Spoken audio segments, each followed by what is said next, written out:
Dear children, hope you all love listening to poetry, don't you? Well, today let's discuss a poem by a poet of nature and beauty, William Wordsworth. He loved to live among all the God-created things, enjoying their beauty. And the title of the poem is Lines Written in Early Spring. Let's see how the poem goes. Well, children, let's discuss the poem Lines Written in Early Spring by William Wordsworth, the poet of nature and beauty, today. I heard 1,000 blended notes while in a grove I sat reclined, in that sweet mood when pleasant thoughts bring sad thoughts to the mind, to have fair worked it nature ling, the human soul that through me ran, and much it grieved my heart to sing what man has made of man. Through primrose stuff in that green bough, the periwinkle trailed it wreath, and it's my faith that every flower enjoys the air it breathes. The birds around me hopped and played, their thoughts I cannot measure, but the least motion which they made, it seemed a thrill of pleasure. The budding ticks spread out their fan to catch the breezy air, and I must think, do all I can, that there was pleasure there. If this belief from heaven be sent, if such be nature's holy plan, have I not reason to lament what man has made of man? William Wordsworth, the lover of nature and mankind, was sad to see the unfriendly and heartless action of man towards nature. So, in his poem, Lines Written in Early Spring, he gives us an important message. Nature is beautiful, she brings delight to us, yet man is unhappy and in permanent sorrows. Nature serves the holy plan of peace, prosperity and love, but man continuously creates miseries and sorrows. God's holy plan is to make man and nature to live hand in hand, but man distances himself from nature. Jealousy, enmity, and wars have deteriorated man into permanent sorrows. We have gone wrong, and thus we have harmed ourselves and our soul. Well, as you listened to the poem and understood the central idea, let's check what's the summary of the poem as well.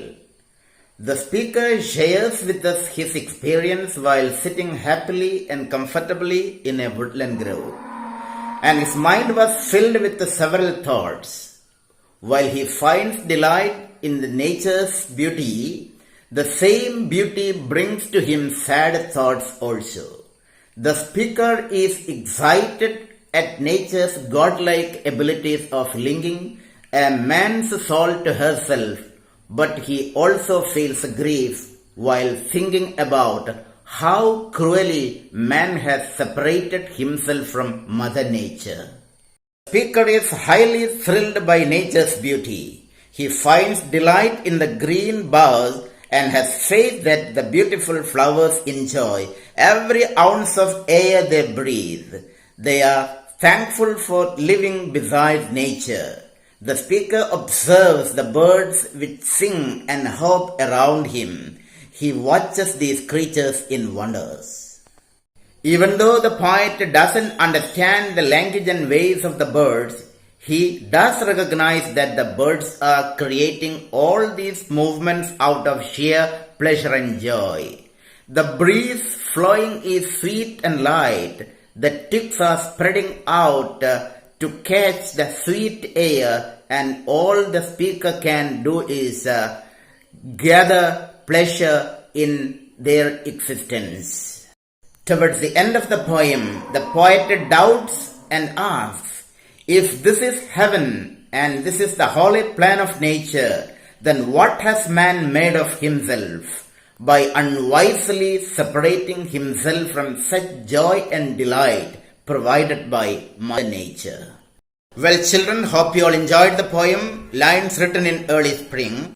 Since the poem Lines Written in Early Spring being over, I think it would be nicer if we discussed the poetic devices and metrical aspects of the poem.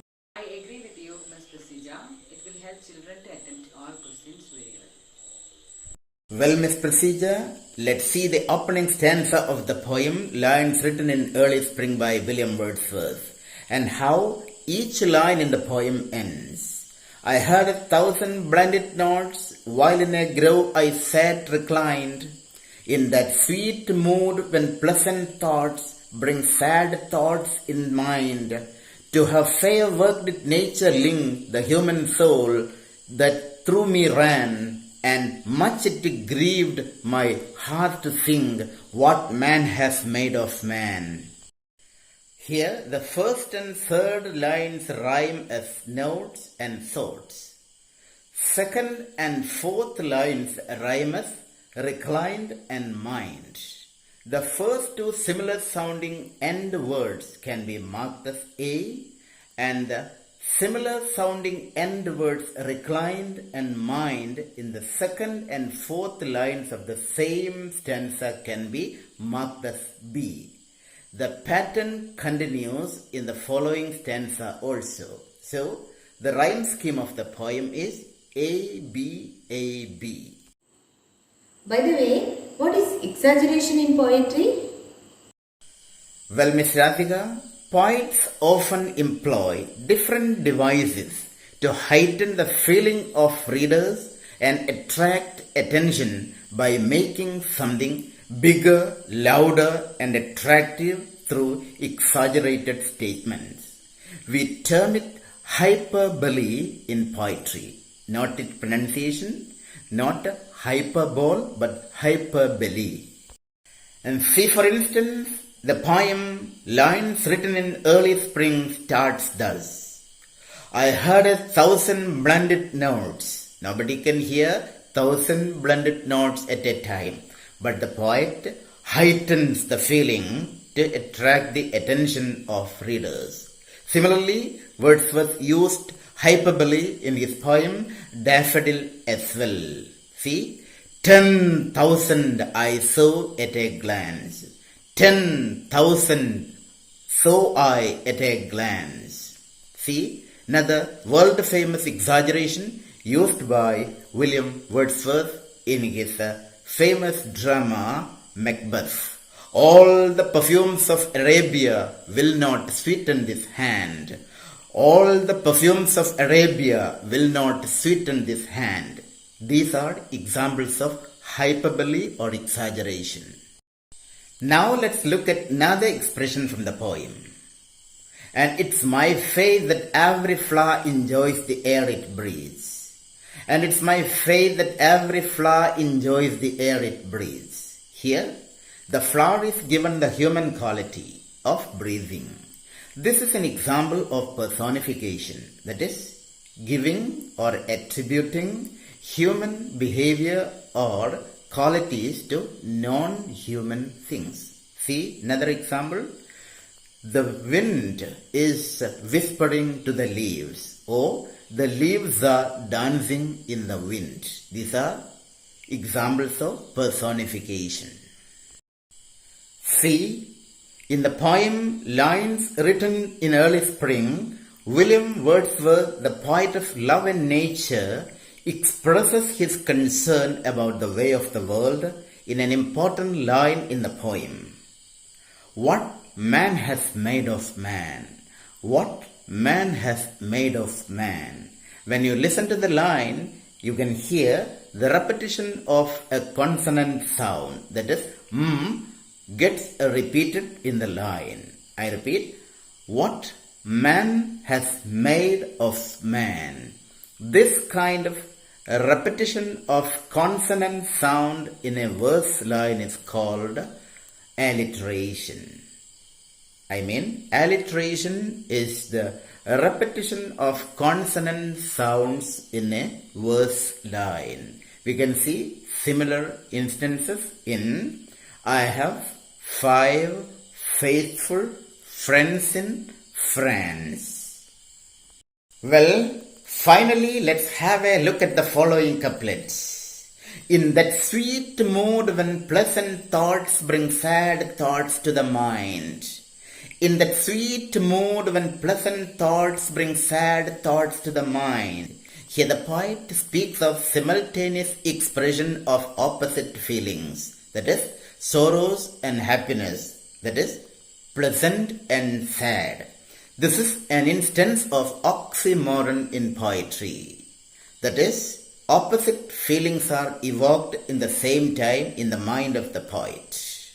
See another example from the world-famous poet T.S. Eliot's The Wasteland. Winter kept us warm. Winter kept us warm. Another example, regularly irregular. Another example that you have to study later in class 10 English, Langston Hughes. Mother to son, kinder hard. Thank you. Now let's attempt a model question likely to be asked for the examination.